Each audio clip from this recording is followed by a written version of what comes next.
ایک دن میں اس کا مساج کر رہا تھا کہ اچانک سے تیل کی شیشی جو میرے ہاتھ میں تھی وہ پورے ابایا پر گر گئی۔ میں پریشان ہو گیا، میری مالکن بھی پریشان ہوگی۔ اس نے کہا تمہارے کپڑے تو خراب ہو گئے ہیں۔ میں نے کہا میں کپڑے تبدیل کر کے آتی ہوں۔ تو اس نے کہا کہ کہیں جانے کی ضرورت نہیں ہے، یہاں الماری میں میرا سوٹ پڑا ہے، وہ نکال کر پہن لو۔ میں نے کہا نہیں، میں نہیں پہن سکتی آپ کے کپڑے، میں اپنے کمرے میں جا رہی ہوں۔ اس نے زبردستی اپنا ایک جوڑا نکال کے مجھے دیا اور کہا کہ کپڑے تبدیل کرو۔ میں پریشان ہو گیا تھا، میں اس کے سامنے کیسے کپڑے تبدیل کرتا، کیونکہ یہ کمرہ ایسا تھا جہاں پر واش روم بھی نہیں تھا۔ یہ کمرہ صرف مساج کے لیے اس عورت نے رکھا ہوا تھا۔ میں نے باہر جانے کی ضد کی تو اس نے کہا کہ اگر میں نے اس کے سامنے کپڑے تبدیل نہیں کیے آج نوکری سے نکال دے گی۔ اس کی بات سن کر میں پریشان ہو گیا، کیونکہ اس کی نوکری سے مجھے بہت فائدہ ہو رہا تھا۔ میں مفت میں کھا پی رہا تھا، مجھے رہائش مفت میں ملی ہوئی تھی، مجھے اتنے پیسے مل رہے تھے کہ میں اپنے گھر والوں کو بھی بھیج دیا کرتا تھا۔ مجھے زیادہ محنت نہیں کرنی پڑی تھی، مجھے گھر سے باہر نہیں نکلنا پڑتا تھا، مجھے زمانے کی نیتوں کا خوف نہیں تھا، مجھے یہاں پر ہر سہولت میسر تھی اور میں ان آسائشوں کو بالکل بھی نہیں کھونا چاہتا تھا۔ لیکن اس عورت کی ضد تھی کہ میں اس کے سامنے کپڑے تبدیل کروں۔ میں نے اسے کہا کہ آپ کے سامنے کپڑے تبدیل نہیں کر سکتی ہوں، آپ اچھی طرح سے جانتی ہیں کہ میں اپنا چہرہ بھی چھپا کر رکھتی ہوں، تو میں اپنا جسم آپ کے سامنے کیسے کھول سکتی ہوں؟ میری بات سن کر اس عورت کے چہرے پر ایک طنزیہ مسکراہٹ بکھر گئی۔ اس نے کہا کہ مجھے تمہاری اصلیت معلوم ہو گئی ہے، مجھے پتا چل گیا ہے کہ تم لڑکی نہیں ہو، لڑکا ہو، اس لیے میں تم سے یہ کہہ رہی تھی کہ تم خود اپنے منہ سے تسلیم کرو۔ اس عورت کی بات سن کر میں حیران ہو گیا، یعنی کہ وہ پہچان گئی تھی، وہ اتنی چالاک تھی، ورنہ آج تک میں نے اتنی صفائی سے کام کیا تھا کہ کسی کو بھی شک نہیں ہوا تھا کہ میں کون ہوں۔ لیکن اس عورت کو شک ہو گیا، بلکہ اسے یقین تھا۔ اس کی بات سن کر میں نے رونا شروع کر دیا۔ شرمندگی کے مارے میرا برا حال ہو گیا کہ زمین پھٹ جائے اور میں زمین کے اندر سما جاؤں۔ میں نے جتنا اس چیز کو چھپانے کی کوشش کی، آج میرا سارا بھید اس عورت کے سامنے کھل گیا تھا۔ اس نے مجھے کہا کہ رونا بند کرو اور مجھے بتاؤ کہ تم نے یہ سب کیوں کیا۔ میں نے اسے ساری بات بتا دی کہ شروع سے لے کر زمانے نے میرے ساتھ کیا رویہ رکھا۔ جب میں لڑکا بن کر جاتا تب بھی لوگ مجھے دھتکار دیتے اور مجھ پر غلط نظر رکھتے، اور میں لڑکی بن کر جاتا تب بھی میرے ساتھ برا ہی ہوتا تھا۔ اس لیے میں نے سوچا کہ میں عورتوں کے ساتھ عورت بن کر کام کروں کہ کوئی مسئلہ نہ ہو۔ میں نے کسی کے ساتھ کبھی کوئی غلط حرکت نہیں کی، آنکھیں بند کر کے مساج کرتا ہوں۔ آپ جانتی ہیں سب، غربت کا مارا انسان بہت مجبور ہوتا ہے، کاش کہ آپ جیسے امیر لوگ سمجھ پاتے، لیکن مجھے پتا ہے کہ آپ نہیں سمجھیں گی میری بات، میں خود ہی یہاں سے چلا جاتا ہوں۔ میں جانے لگا تو اس نے مجھے کہا کہ مجھے تمہاری تکلیف کا اندازہ ہوا ہے، جو کہانی تم نے سنائی ہے وہ یقیناً ایک دردناک داستان ہے، تم کتنے مجبور تھے مجھے اندازہ ہے۔ مجھے کچھ دن پہلے ہی اندازہ ہو گیا تھا کہ تم لڑکی نہیں لڑکا ہو، اور اسی لیے میں نے جان بوجھ کر تیل تمہارے کپڑوں پر گرا دیا۔ میں تمہیں غلط سمجھ رہی تھی، لیکن اب مجھے اندازہ ہو گیا ہے کہ تم غلط نہیں ہو، تم نے جو کیا مجبوری میں کیا۔ میں تمہاری مدد کرنا چاہتی ہوں، اب میں تم سے مساج تو نہیں کرواؤں گی کیونکہ مجھے معلوم ہو گیا ہے کہ تم لڑکی نہیں ہو، لیکن میرے پاس تمہارے لیے اور کام ہے۔ تمہارا اخلاق اب تک بہت اچھا ہے، تم نے کوئی غلط حرکت نہیں کی، میں تمہاری مجبوری سمجھتے ہوئے تمہیں ایک اور نوکری دے رہی ہوں۔ عورت کی بات سن کر مجھے خوشی ہوئی۔ میں نے پوچھا کہ میرے لیے کیا کام ہے، تو اس نے کہا کہ تمہیں میرے گھر کی رکھوالی کرنی ہوگی، میں کسی اور پر بھروسہ نہیں کرتی، تمہیں جتنا عرصہ میں نے اپنے گھر میں رکھا تم نے کوئی چوری نہیں کی، بہت اچھے طریقے سے تم یہاں رہ رہے تھے، آج کے بعد تم میرے گھر کی رکھوالی کرنا۔ میں گھر سے باہر ہوتی ہوں تو مجھے خوف ہوتا ہے کہ میرے دوسرے نوکر چوری کریں گے یا میرا شوہر دوسری عورتوں کو گھر لے آئے گا۔ میرے جانے کے بعد میرے گھر میں کیا ہوتا ہے، میرا شوہر اور میرے بچے کیا کرتے ہیں، وہ سب تم نے مجھے بتانا ہے۔ آنکھیں چار کر کے میرے گھر پر نظر رکھنی ہے، بس اتنا سا تمہارا کام ہے۔ مالکن کی بات سن کر میں خوش ہو گیا، یہ کام تو میرے لیے بہت آسان تھا، یعنی کہ مجھے سب کچھ یہاں پر میسر ہوگا اور مجھے رکھوالی کرنی ہوگی۔ مالک نے مجھے کہا کہ یہ برقع پہننے کی بھی ضرورت نہیں ہے، تم اپنا مردانہ لباس میں کام کر سکتے ہو، تمہیں کوئی کچھ نہیں کہے گا۔ اس بات نے مجھے اور خوشی دی تھی، میں اب لڑکوں کے لباس میں ہی کام کرتا تھا۔ میں دیکھنے میں بھلے لڑکی جیسا تھا، لیکن میرے اندر طاقت لڑکوں والی ہی تھی، میں کسی بھی چور اور ڈاکو کا مقابلہ کر سکتا تھا۔ اس لیے میرا کاروبار ایک بار پھر سے چل پڑا، میں نے پوری دیانتداری سے کام کیا۔ یہاں پر میرا رہائش اور کھانا پینا مفت اور مجھے تنخواہ ملتی تھی، وہ میں جمع کرتا جاتا اور میں نے تنخواہ جمع کرتے کرتے اپنا ایک چھوٹا سا مکان لے لیا تھا اور اپنے والدین کو میں یہاں لے آیا۔ مجھے اس عورت کے گھر میں کام کرتے ہوئے اب 10 سال ہو چکے ہیں، وہ بیمار ہو کر اب بستر سے لگ گئی ہے، لیکن اس نے مجھے نوکری سے نہیں نکالا۔ میں نے تمام گھر والوں کا اعتماد جیتا۔ اس عورت نے مجھے کہا کہ لوگ تو بہت ہیں، لیکن جس دیانتداری سے تم نے میرا کام کیا تھا اور تم آنکھیں بند کر کے جب میرا مساج کرتے تھے، تبھی مجھے اندازہ ہو گیا تھا کہ تم کتنے صاف دل انسان ہو، بس مجبور ہو۔ تمہاری اسی صاف دلی کو دیکھتے ہوئے میں نے تمہیں اپنے گھر میں جگہ دی۔ آج میں بہت خوش ہوں. میرے والدین چھوٹے سے گھر میں رہ رہے ہیں اور میں اس گھر میں آج بھی ملازم ہوں. سچ کہتے ہیں جب خدا ایک کو ایک چیز نہیں دیتا ہے تو دوسرے کو دے دیتا ہے. میرے پاس پیسہ نہیں تھا لیکن اس عورت کے دل میں خدا نے رحمت ڈال دی تھی اور میرے مالی مشکلات حل ہو گئے تھے. ساری بات میری نیت کی تھی جو صاف تھی.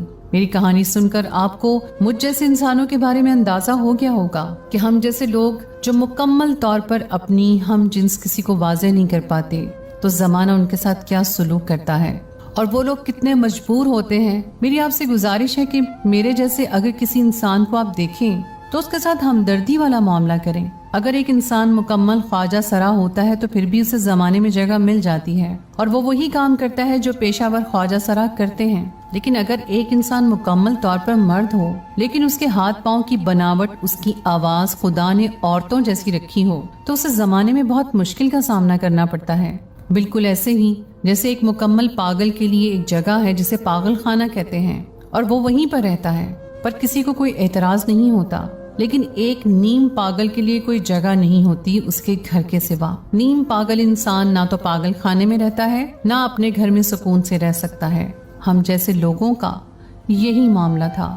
تو دوستو یہ تھی میری آج کی کہانی.